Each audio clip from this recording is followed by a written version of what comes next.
योगी को हराने का सपना देखने वाले तमाम विरोधियों का चेहरा 10 मार्च को परिणाम आने के बाद से लटक चुका है। चेहरे पर जो रौनक चुनाव के दौरान देखने को मिल रही थी, अब वो तेवर शांत पड़ चुके हैं। इन्हीं तमाम विरोधियों में एक चेहरा ओपी राजभर का भी है। यूपी की राजनीति में ओपी राजभर वो नेता हैं जिन्होंने योगी को हराने के लिए एड़ी चोटी का जोर लगा दिया था, लेकिन सफल नहीं हो पाए। अब अपने हार से बौखलाए ओपी राजभर कुछ बड़ा करने जा रहे हैं, जिसका संकेत भी उन्होंने खुद दिया है, वो भी दिन के साथ।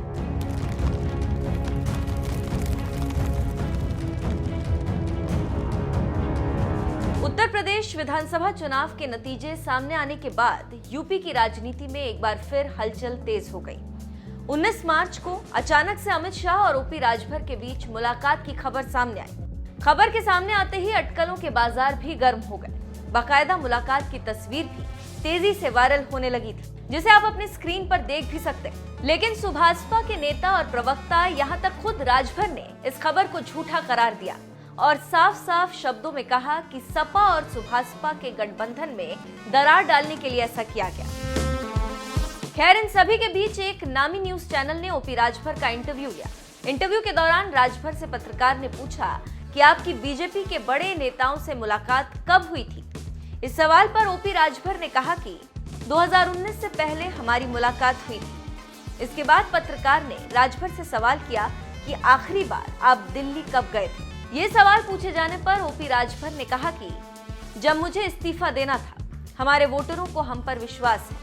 ओपी राजभर से जब पूछा गया कि कहीं अरविंद को ही आपने दूत बनाकर नहीं भेजा था, इस पर हंसते हुए ओपी राजभर ने कहा कि चर्चा तो आप मेरी कर रहे हैं, तो अरविंद की बात कहां से आ गई। हमारे पार्टी का कोई भी नेता या कार्यकर्ता मेरे पास फोन नहीं किया, क्योंकि उसे विश्वास है कि हमारा नेता जो भी लड़ाई लड़ रहा है, मेरे लिए लड़ रहा है। हम अपने नेता के साथ हैं, उनका हमारे ऊपर विश्वास है। सवाल जवाब का सिलसिला यही नहीं थमा।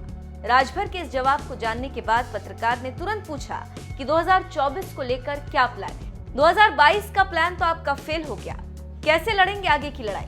इस सवाल को सुनते ही ओपी राजभर ने एक बड़ा संकेत दे दिया और कहा, 15 दिन में हम आपको बताएंगे कि कैसे लड़ेंगे लड़ाई और हम लोग क्या कर रहे हैं। एक बड़ा गठजोड़ देश में बनाने की तैयारी कर रहे हैं, बाकी हम आपको बाद में बताएंगे।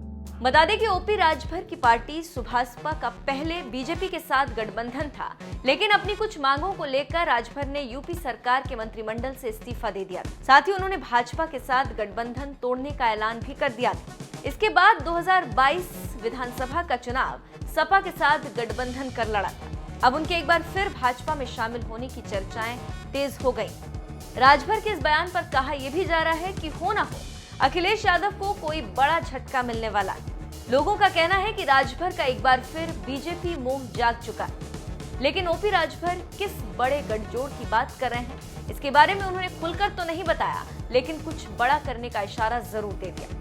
बहरहाल, इस पर आपकी क्या राय है, कमेंट करके जरूर बताएं।